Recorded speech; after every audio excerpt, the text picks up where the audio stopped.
Pemirsa, Lembaga Komite Pemantau Legislatif Wilayah Sulawesi Selatan menduga ada kecurangan peserta pemilu 2024.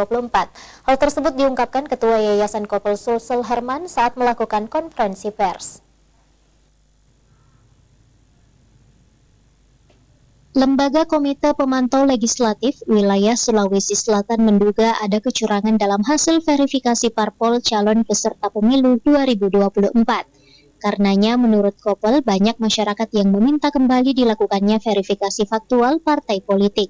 Menurut Ketua Yayasan Kopel, Herman, saat melakukan konferensi pers di kantornya, sejumlah masyarakat sipil meminta untuk melakukan verifikasi faktual terhadap partai politik, karena diduga ditengarai banyak kecurangan dan manipulasi data. Herman menilai ada beberapa dugaan kecurangan yang dilakukan oleh anggota ataupun pejabat KPU RI terkait sidang pleno yang dilaksanakan di lantai 2 ruang sidang utama KPU RI Rabu siang. Seperti perubahan data parpol pada sistem informasi partai politik, yang awalnya dari status tidak memenuhi syarat atau TMS, berubah menjadi memenuhi syarat atau MS tanpa melalui proses yang benar. Sehingga Kopel Sulsel mendesak agar Dewan Kehormatan Penyelenggara Pemilu atau DKPP secepatnya membentuk tim independen untuk menelusuri kejadian tersebut.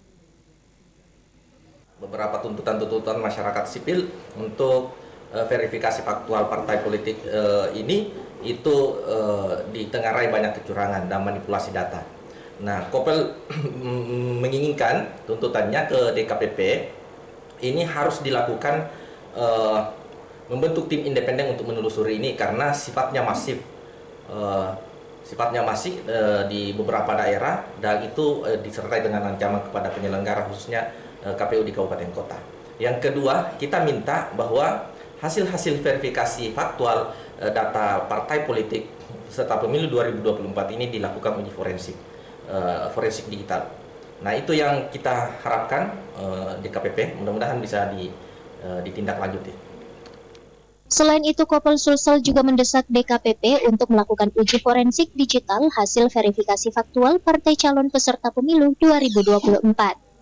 Ardi Jaho, Slebes TV.